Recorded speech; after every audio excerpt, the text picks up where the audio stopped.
I ignored the man at the airport until I saw his face on the news. The sterile hum of the airport was a familiar lullaby, a soundtrack to my constant motion. Another red eye, another city, another deal to close.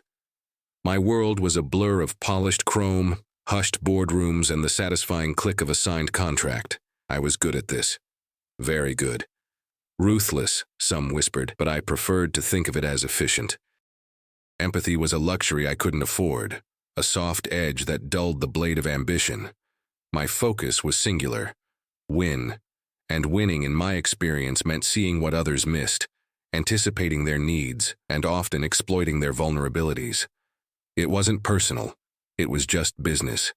This was my modus operandi, the invisible armor I wore, polished to a mirror shine.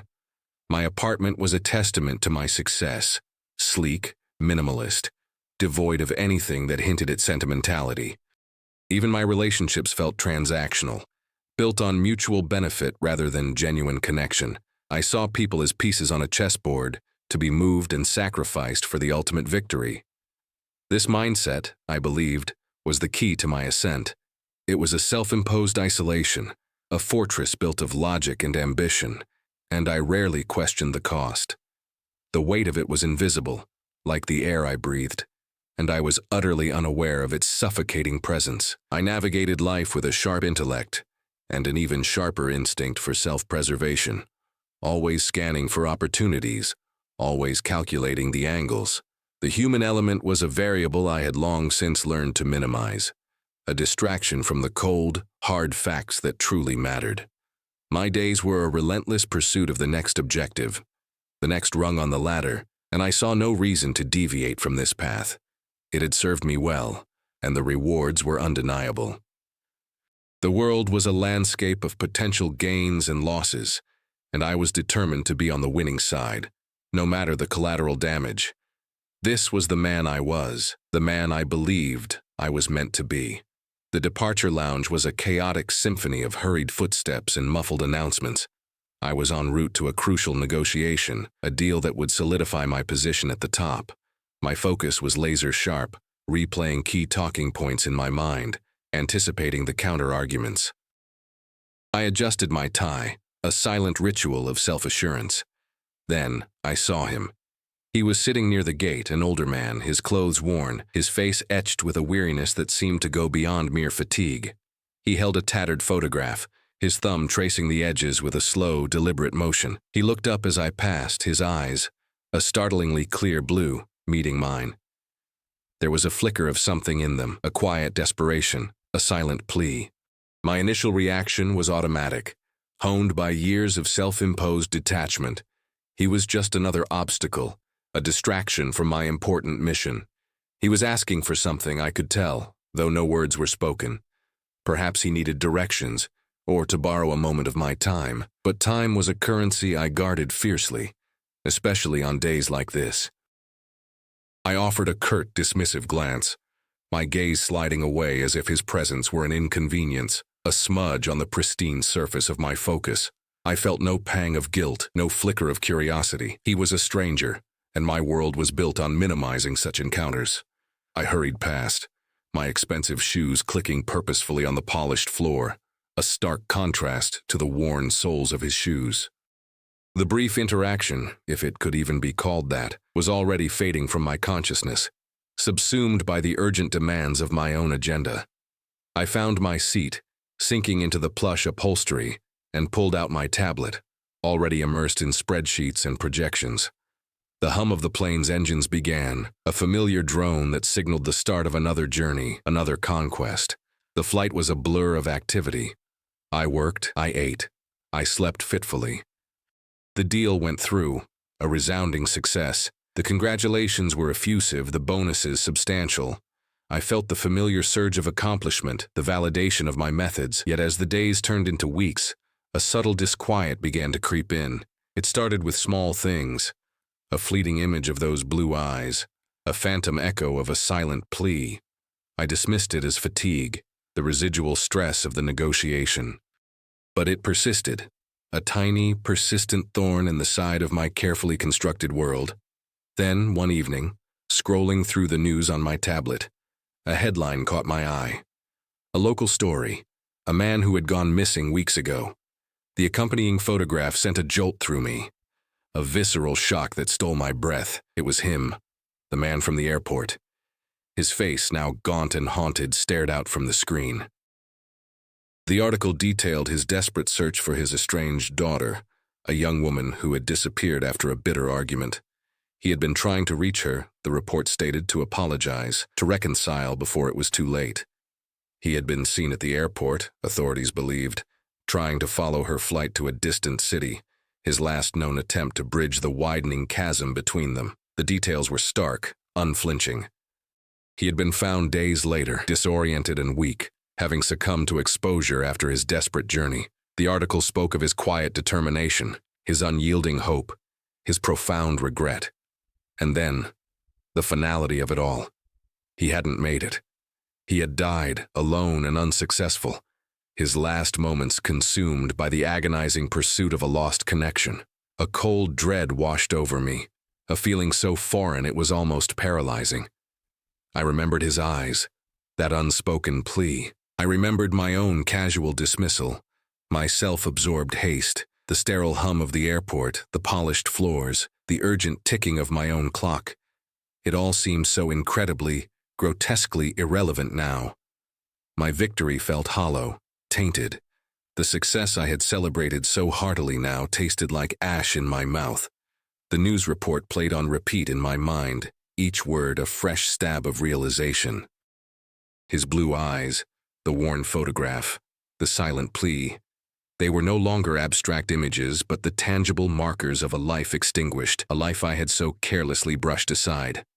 I saw myself as I must have appeared to him, a cold, indifferent silhouette, a symbol of the world that had failed him. The efficiency I prided myself on now felt like a grotesque form of cruelty, my ambition a shield that had blinded me to basic human suffering.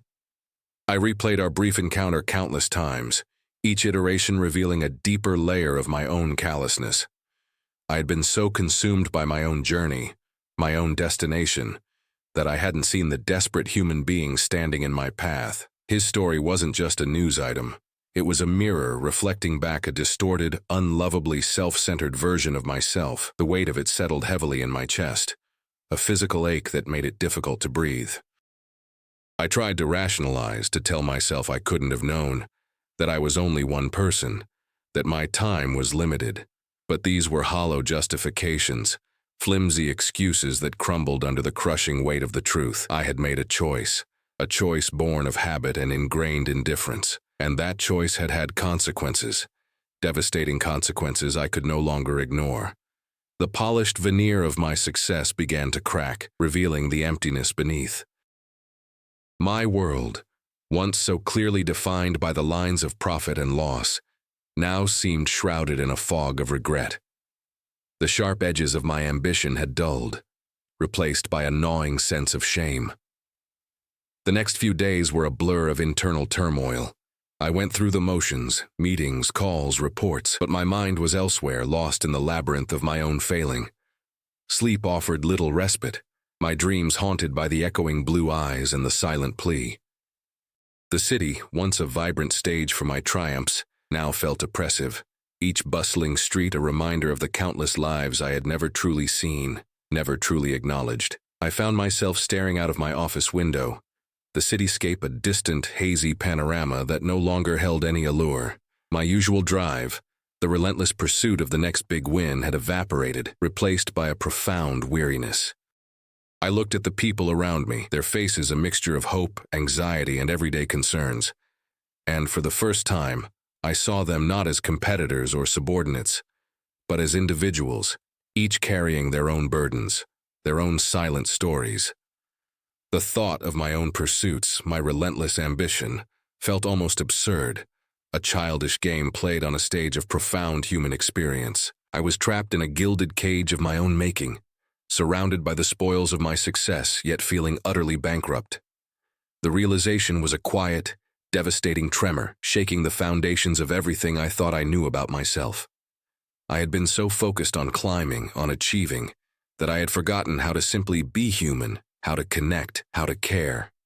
The man at the airport had become an accidental catalyst, a stark reminder of the empathy I had so deliberately suppressed. His tragedy was a harsh, unwelcome illumination, forcing me to confront the ethical void at the core of my achievements. One crisp autumn morning, I found myself standing outside a small, unassuming community center. It was a place I had seen countless times, a blur in the periphery of my city commutes, but had never given a second thought. Today, however, it felt like a destination. I had spent days wrestling with myself, with the gnawing emptiness that had replaced my ambition. The news article had planted a seed, a tiny, persistent sprout of guilt that refused to be uprooted. I knew I couldn't undo what had happened, couldn't bring back the man I had ignored. But perhaps, just perhaps, I could do something to acknowledge the profound lesson his life and his death had taught me. I walked through the doors, the air inside thick with the scent of brewing coffee and something vaguely floral. It was a soup kitchen, a place where people came for a meal, for a moment of respite. I felt utterly out of place, my expensive suit a stark contrast to the worn, practical clothing of the volunteers and the patrons. My hands, accustomed to the feel of leather briefcases and touchscreen devices, felt clumsy and useless. Hesitantly, I approached a woman overseeing the serving line. Her smile was warm, her eyes kind, and she didn't flinch at my obvious discomfort. She simply handed me an apron, its fabric rough against my skin, and gestured towards a pot of steaming stew. I began to serve, my movements stiff and uncertain at first. Each bowl I filled, each nod of thanks I received, felt like a small, tentative step away from the man I had been. I saw the gratitude in their eyes, the quiet dignity in their acceptance. They were not statistics or obstacles. They were individuals, their lives etched with struggles I could only begin to imagine. The simple act of serving, of offering sustenance, felt more meaningful than any contract I had ever signed. It was a quiet, profound communion, a shared humanity that transcended the transactional nature of my former world. The hours slipped by, marked not by the ticking of a clock but by the rhythm of the ladle, the clinking of bowls, the soft murmur of conversation. I served. I listened. I observed.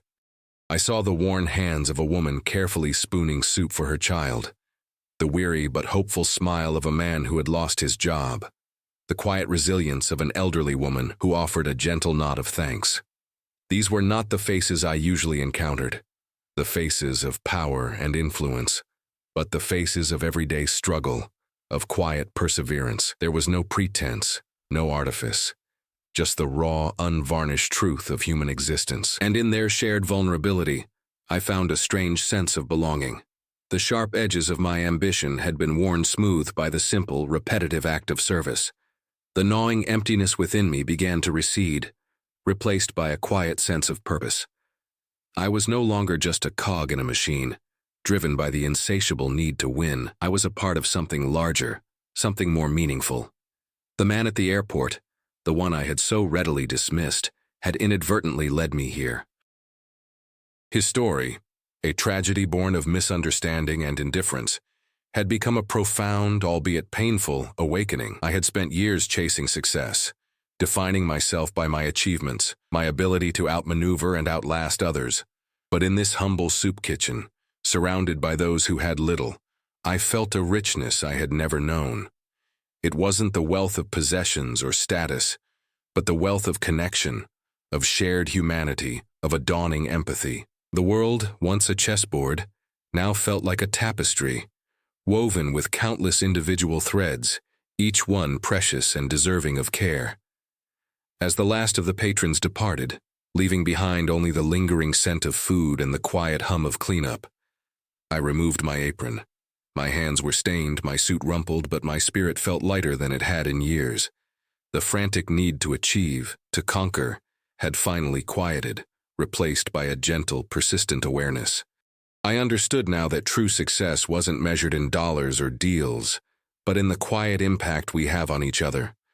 The man at the airport, his face etched with a silent plea, had taught me a lesson no boardroom could ever impart.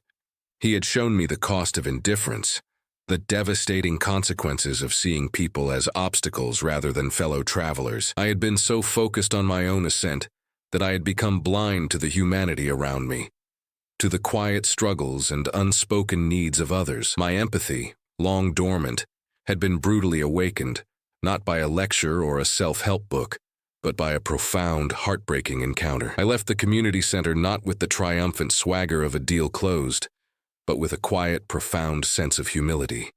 The city lights, once symbols of my ambition, now seemed to twinkle with a different kind of promise, the promise of connection, of understanding, of a shared journey. The path ahead was no longer about climbing higher, but about walking alongside, about seeing, and about truly caring. My life's narrative had shifted, its focus moving from the singular pursuit of self to the interconnected web of human experience. The sharp edges of my former self had softened, replaced by a nascent capacity for compassion, a newfound understanding of the quiet grace that exists in shared vulnerability. The sterile hum of the airport no longer sounded like a lullaby, but like a hushed whisper of countless stories waiting to be heard. My own journey was far from over, but its direction had irrevocably changed. The world was still full of challenges, but I no longer saw them as opportunities to exploit, but as shared burdens to bear. The man at the airport, in his silent desperation, had given me a gift, the gift of seeing. And with that sight came a profound responsibility, a quiet commitment to never again turn away. The blue of his eyes still lingers, a gentle reminder in the rush. The weight of that encounter at the airport, the stark realization of my own blindness, had settled deep within me. It wasn't a fleeting pang of guilt easily dismissed by the next business triumph. It was a fundamental recalibration of my internal compass. This wasn't about a single mistake, a momentary lapse in judgment. It was about the ingrained patterns of thought, the deeply etched pathways of my ambition, that had led me to that point of profound ethical disconnect. Now consider how this applies when you face the seemingly minor inconveniences of everyday life, the small interactions that, in aggregate, reveal the true architecture of your character. I began to notice the subtle ways I had previously navigated the world, the impatient sigh when a cashier fumbled with change, the dismissive wave to a street vendor, the internal monologue that categorized every stranger by their perceived utility or lack thereof. These weren't malicious acts, but rather the silent, unconscious manifestations of a worldview that valued efficiency and personal gain above all else. Furthermore, this awakening wasn't a sudden enlightenment, but a gradual process of dismantling the fortress I had built around myself. It involved actively seeking out the perspectives I had previously ignored, not as an intellectual exercise, but as a way to cultivate a genuine understanding of shared human experience. This meant, for instance, deliberately engaging in conversations with people outside my usual professional sphere. The barista who knew my order but not my name, the elderly neighbor who always seemed to be tending her small garden. It was in these unscripted, uncalculated exchanges that I began to witness the quiet resilience, the unspoken anxieties, and the simple joys that constituted the fabric of their lives. These were not narratives of grand ambition or strategic victories, but tales of enduring love, persistent hope, and the daily navigation of challenges that were far more fundamental than any market fluctuation I had ever contended with. Conversely, my prior approach to problem-solving, once a source of pride, now felt like a blunt instrument incapable of addressing the nuanced complexities of human interaction. I had been trained to identify a problem, devise a singular optimal solution, and execute it with unwavering resolve. However, the man at the airport had illustrated the devastating flaw in such a purely utilitarian mindset. His problem wasn't a lack of a solution, it was a lack of connection, a desperate need for understanding and reconciliation that my efficient, self-focused approach had completely overlooked.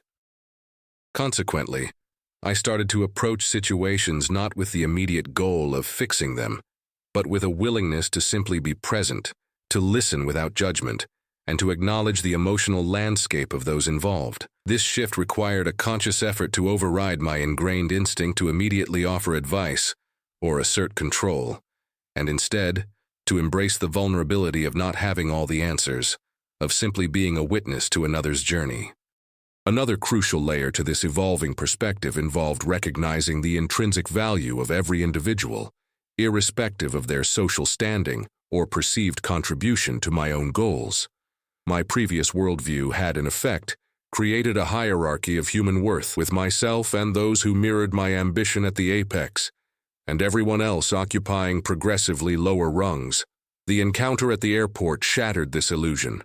It revealed that the man I had ignored, though seemingly insignificant in the grand scheme of my own life, possessed a depth of feeling, a powerful paternal love, and a desperate yearning for connection that was as profound, if not more so, than any ambition I had ever harbored. This realization prompted me to actively re-examine my interactions, to consciously seek out the humanity in every face, and to understand that each person carries an entire universe within them, a universe as complex and significant as my own. This required a constant internal vigilance, a continuous questioning of my own assumptions and biases, and a commitment to extending the same courtesy and respect I expected for myself to every single person I encountered. Furthermore, the profound lesson from that airport encounter extended beyond simple politeness. It illuminated the inherent danger of operating solely on a pre-programmed, transactional worldview. My previous self saw the world as a series of inputs and outputs, a system where every interaction was evaluated based on its potential to yield a personal benefit. This perspective, while seemingly efficient, created a blind spot for the immeasurable value of shared experience and emotional resonance. The man's desperate search for his daughter wasn't an input to be ignored, because it offered no direct output for me.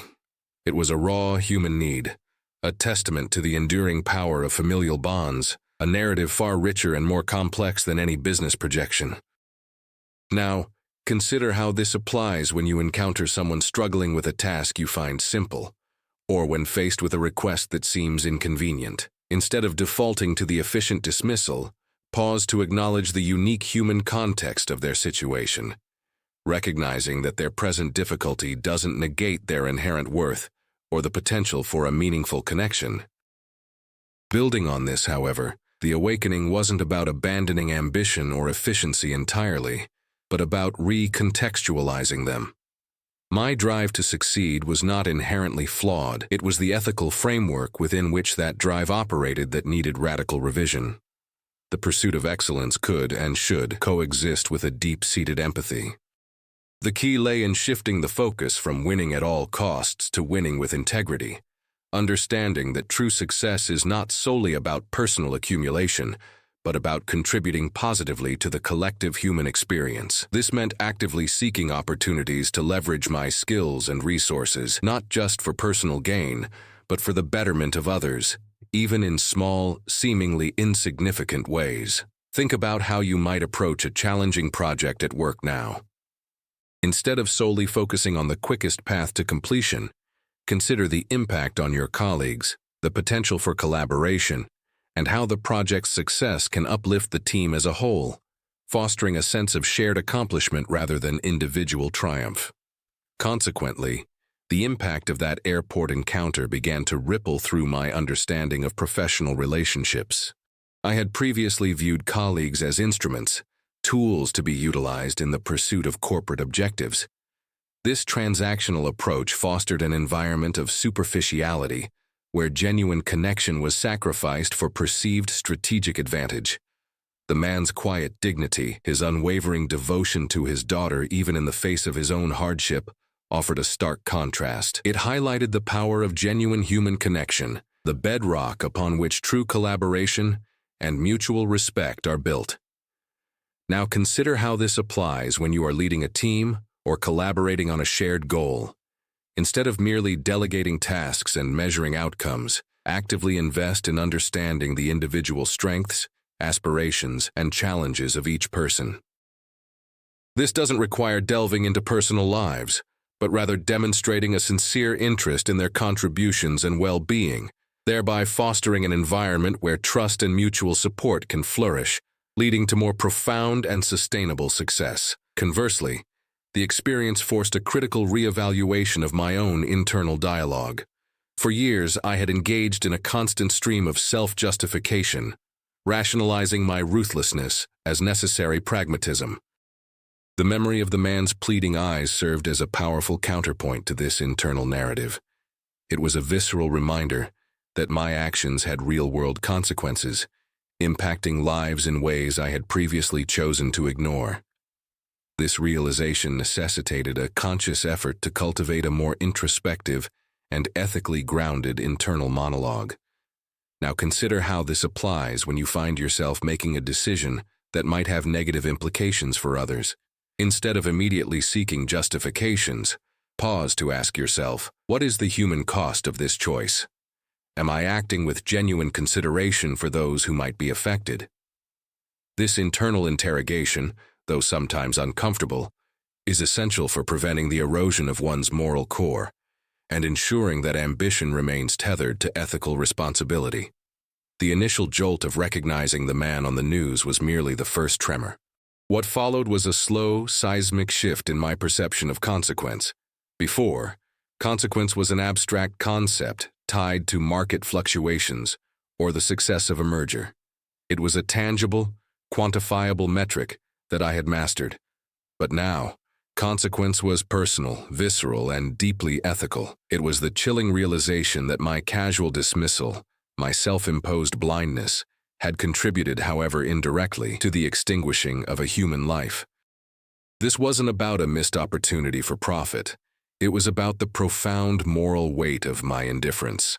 Now, consider how this applies when you find yourself in a situation where your actions, however minor, could have unforeseen emotional repercussions for another. It's about moving beyond the immediate tangible outcomes and considering the subtle, often invisible ripples of your behavior on the human spirit. This newfound awareness demanded a radical introspection into the very foundations of my decision-making. I had always prided myself on a rational, data-driven approach, believing that logic and objective analysis were the ultimate arbiters of truth. However, the man's story revealed the critical inadequacy of such a framework when divorced from empathy. His plight wasn't a data point. It was a profound human tragedy born of fractured relationships and a desperate need for connection. My previous reliance on pure logic had effectively sterilized my interactions, rendering me incapable of recognizing or responding to the emotional dimensions of human experience. Building on this, however, the challenge became integrating this emotional intelligence not as a separate, subordinate faculty, but as an indispensable component of sound judgment. It's about recognizing that the most effective decisions are often those that balance objective analysis with a deep understanding of human needs and vulnerabilities. Furthermore, the experience compelled me to confront the insidious nature of habitual indifference. My dismissal of the man at the airport wasn't an isolated incident, but a symptom of a deeply ingrained pattern of behavior, a learned response honed over years of prioritizing personal ambition. This pattern had created a shield, protecting me from the discomfort of acknowledging the suffering of others, but also isolating me from the richness of genuine human connection.